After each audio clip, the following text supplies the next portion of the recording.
یہ نبی کریم نے وعدہ کیا ہے کہ تو سورت واقعہ پڑھ تیرے گھر میں فاقہ نہیں آئے۔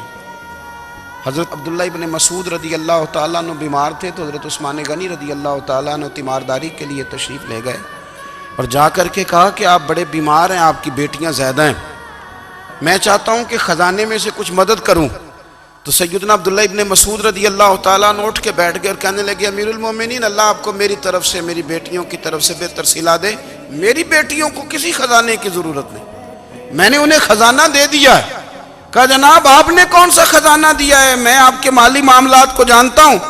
تو فرمانے لگے امیر المومنین، میرے نبی کریم نے فرمایا ہے جو سورت واقعہ پڑھے اسے کبھی فاقہ نہیں آتا، میں نے بیٹیوں کو یاد کرا دی ہے، یہ خزانہ میں نے انہیں دے دیا ہے۔ وہ سارے والدین سنیں جو بیٹیوں کے لیے پریشان رہتے ہیں۔ حضرت عبداللہ ابن مسعود نصیحت کر رہے ہیں، فرمانے لگے میں نے سورت واقعہ یاد بھی کرا دی ہے، پڑھنے کی عادت بھی ڈال دی ہے۔ حضور نے فرمایا ہے جو سورت واقعہ پڑھے اسے فاقہ نہیں آتا۔ کہنے لگے چاند تو اپنی جگہ چھوڑ سکتا ہے، سورج گر سکتا ہے، تارے ٹوٹ سکتے ہیں، پر مدینے والے رسول کی بات غلط نہیں ہو سکتی۔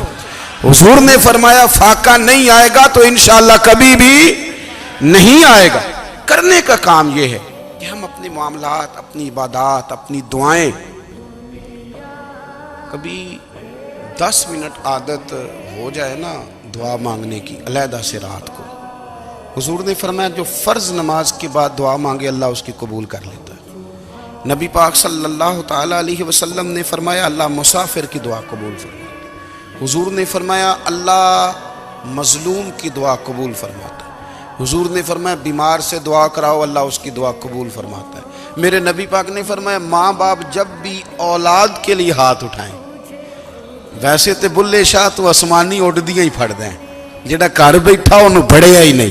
حضور فرمانے لگے ماں باپ جب بھی اولاد کے لیے دعا فرمائیں اللہ ان کی دعا کو قبول کرتا ہے۔ آپ اپنا تعلق بنائیں، دعا کے ساتھ، عبادت کے ساتھ، مصلی کے ساتھ رشتہ بنائیں، استغفار پڑھیں۔ میرے نبی پاک نے فرمایا دعا مومن کا ہتھیار ہے، دعا مومن کا۔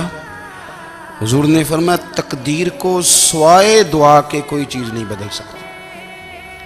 دعا مومن کا ہتھیار ہے، یہ کافر کے پاس کوئی نہیں، یہ ہتھیار ہے مومن کا۔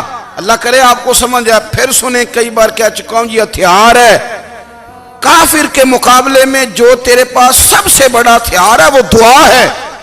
دعائیں کرانی چھوڑ دی، کرنی چھوڑ دی، لینی چھوڑ دی۔